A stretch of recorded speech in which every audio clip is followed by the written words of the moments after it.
Hey, Doc Cincy here, and I'm going to be doing my Quest 3 review, and thought I would just kind of take this time and do something in person, show you my gaming space, and then we will get into the Quest 3. So this is a spare bedroom we had, and we used to keep our cats in here. That's why you see the linoleum kind of floor here. It was our cat's kind of bedroom playroom. So here, kind of my peripheral area and my Quest area. So there are my two Quest 2s. Here's my Xbox controller. Don't use the Xbox anymore. That's in, we have two Xboxes and another room for just streaming now.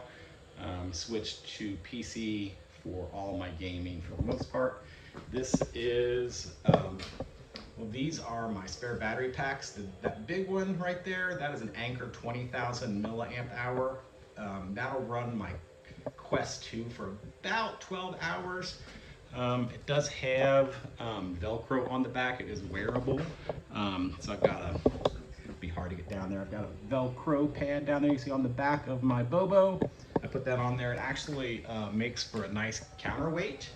And here are just some, cheap 5 milliamp hours.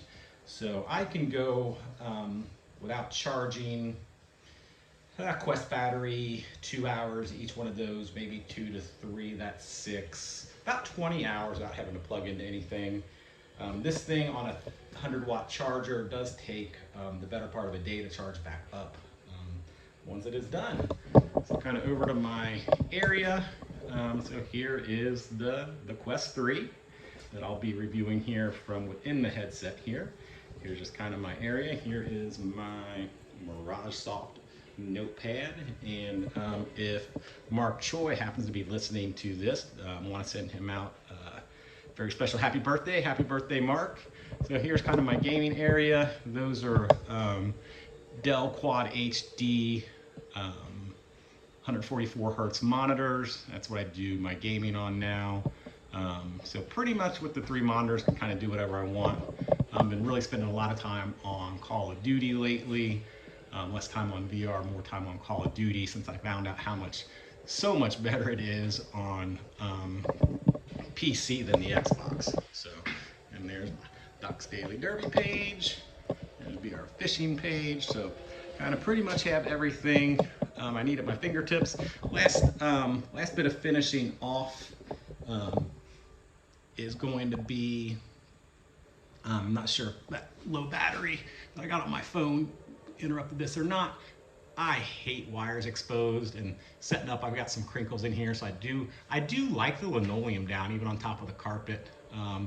Rolls my chair better, but I hate wires, so I'm going to put something behind all that and get those wires hidden. And then, all in all, it's going to end up being a pretty nice gaming space. So, hope you enjoyed the tour, and let's get to some inside the headset video. All right, and we are back, headset on, and like so many other people from reviews I've seen, most people start here with the pass-through on and talk about how amazed they were, and I am amazed and stunned as well by the pass-through. I mean, this is just phenomenal. I knew it was going to be in color. I was not expecting it to be with this clarity. And I picked up the headset from Best Buy with the intention of, I actually went up to see if I could borrow one that they'd maybe used on display or whatever, or return. I know some people there, but I couldn't do that, so I bought one, and they said I could return it if I was unhappy with it. And I played some games, and I'm going to stand by what I said about VR fishing. For me, it not being a huge graphic upgrade, and I'll get into the game and I'll explain kind of what I see and why I don't think it's a huge graphic upgrade. Does not mean I don't think the Quest 3 is an amazing machine. It is, and I would say for people who aren't interested in PC VR at all, the Quest 3 would be a must-have. But it did not provide that non-optimized game.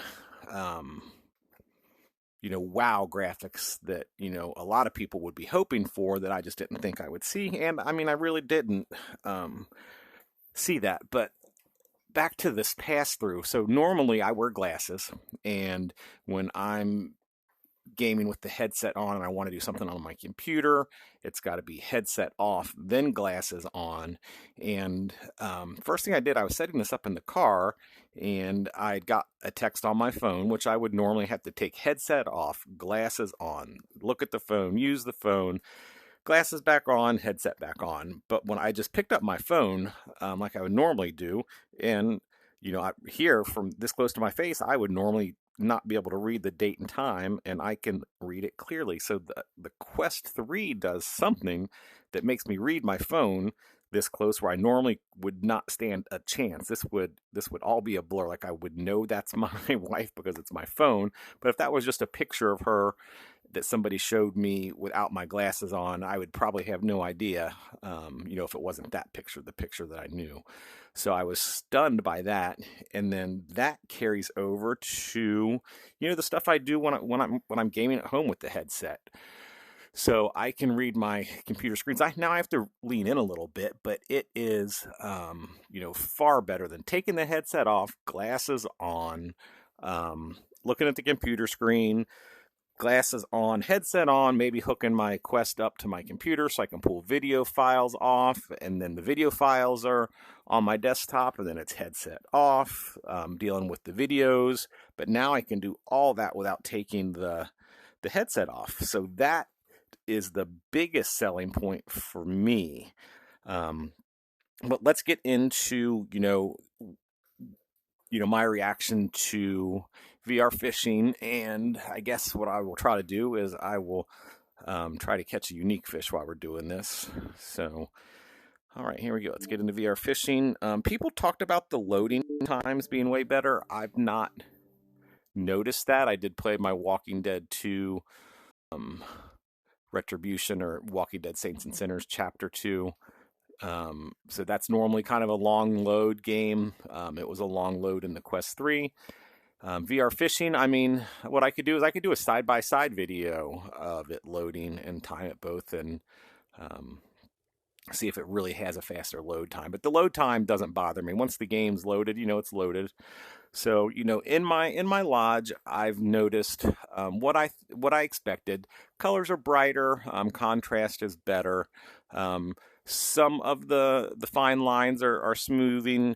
Like if you look at your watch and your gloves, the fine line details there are nice. The watch pops a little more with the contrast. Fine lines around like your big screen are a little sharper and stuff like that. But actual in-game, and I'm going to talk about specifics on some specific items you'll see in the game, there's little to no difference for me, at least, to the point where I'll talk about, a hypothetical wager that I would be willing to engage in. So, but let's get fishing and go from there.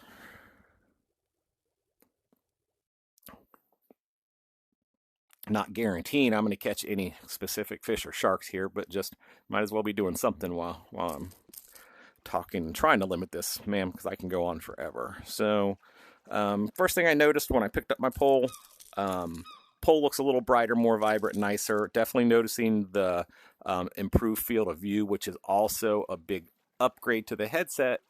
But, the post I'd made was mainly about graphics, and it's just, to me, it's not a huge graphics upgrade. It just isn't. The fish finder looks like the fish finder in the PC VR version of Real VR Fishing.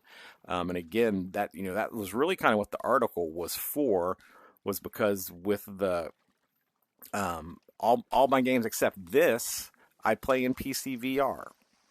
So it would not be an upgrade for me just to play this game. So again, I'm going to go ahead and keep the headset, but I'm going to keep the headset because of some of the accessibility features it offers outside of the game improvement. Now, when the games that are optimized start really hitting the App Store, those games are going to be a big improvement. So, and I'm going to talk about PC VR and then dual platform PC VR because there's a difference. So the optimized games, what they are going to look like in the headset for people is probably going to be what the PC VR version of the games would look like. So Walking Dead Saints and Sinners has a PC VR version. That PC VR version is a dual platform. It wasn't made for PC VR. It was made for the Quest system, but they also offer a PC VR version. The PC VR versions look crisper, finer. Um, they look nicer, but they don't look like PC VR games. PC VR games are games that are made and can only be played through the PC.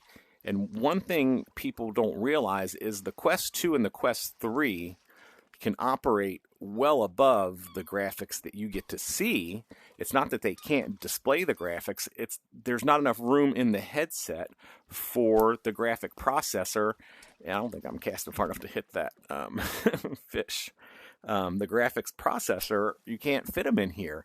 The graphics processor for my PC is about an inch thick, about 6 inches wide, and about about 12 inches long. Now they don't have to make it that small because it's going into a much bigger machine, but just they don't have the ability to have stuff that can do the processing or have the hard drive space to store the games and then the RAM necessary to run the game. So, it's no fault of the Quest 3 or the program. It's just, it's small. It's made to be wireless. But when you do a PC VR game that's 100% PC VR, those will just absolutely blow the pants off even the PC VR versions of the dual platform games. So I hope I'm making myself clear. Like a game like Half-Life Alyx, you can't go to the App Store and buy that and play it on your Quest. It is only available for PC VR headsets, which the Quest 3 and the Quest 2 could do. So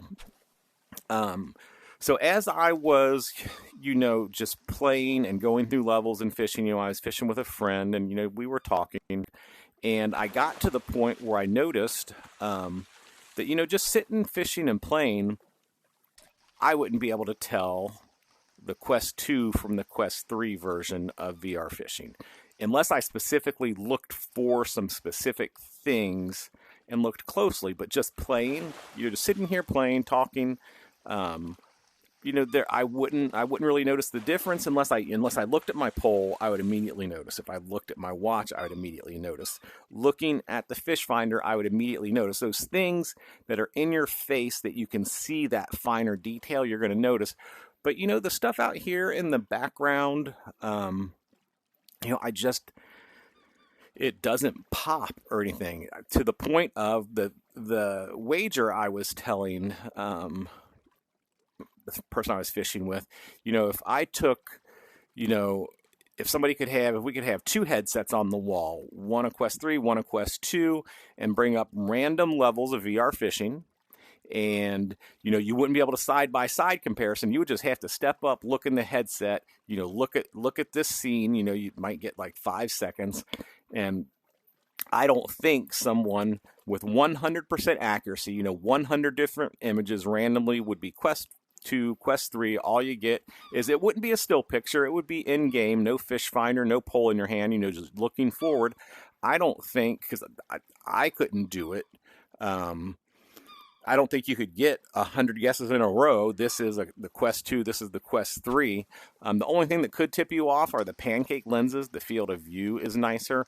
But with a 5-second view, I don't think most people, or anyone maybe, would be able to look 100 times and get it with 100% accuracy. And to me, I would want, for just plain VR fishing, if that's what I was buying this for, because that's the only standalone game I play, I would want something that I feel like, that is a huge upgrade. I could tell the difference 100% of the time.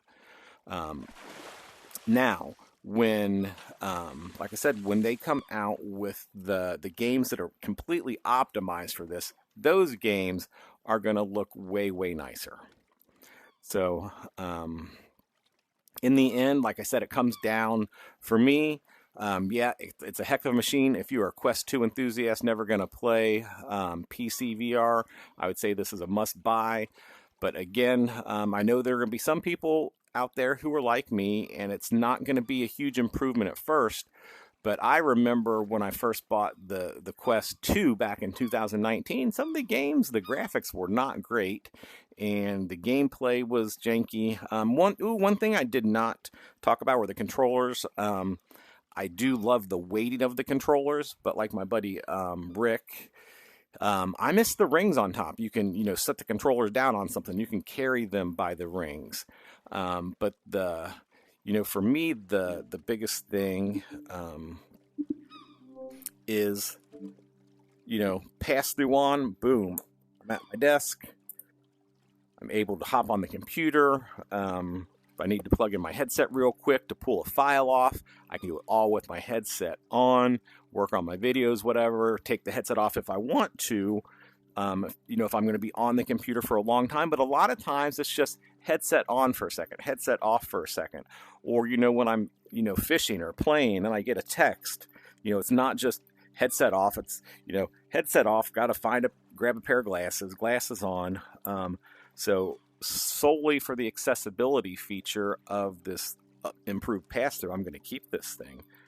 So, but again, VR fishing is about what I expected. There wasn't that pop for me that some other people might see. And again, perception is reality. My perception of graphics are very different than other people's perceptions on graphics, and what graphics are and what looks good and what doesn't. The one thing I was shocked by, graphic-wise, really not noticing a difference, and I think Heath told me that I think he did video streaming and it was better. I watched an episode of Rings of Power through the Amazon app, and I think it looked better in my Quest 2 for some reason. I don't know if I was getting some network lag or something, but I mean, my network is, pretty darn good. Let's see so I can't imagine it would be my network, and this is pretty standard for me.